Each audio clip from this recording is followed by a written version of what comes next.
Hello everybody. The first tool that I'd like to show you is Desmos Graphing Calculator. If you go to their website and just hit the Start Graphing button, it pops right up. This is incredibly better than the TI calculators that our school currently requires students to use. And I'm really looking forward to the day where this is able to be used on tests.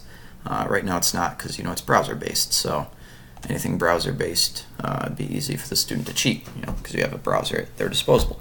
But I use this all the time to really help visualize and easily and quickly graph things in my math classes. I guess the goals would be able to have a deeper understanding of some concepts based on the visual representation that can be provided here. It really allows the students to be creative too.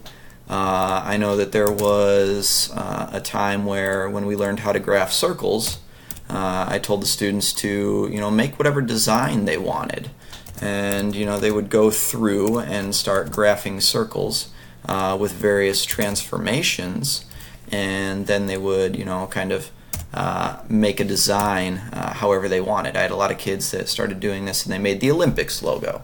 And with Desmos, you can actually go through and edit the color. You don't have everything available there, but it allows them to be creative to a certain extent, and it really gets them involved and excited in what they're doing. I think the ISTE standards I hit are E5C, which is to design engaging lessons, and also E6D, which is to foster creativity.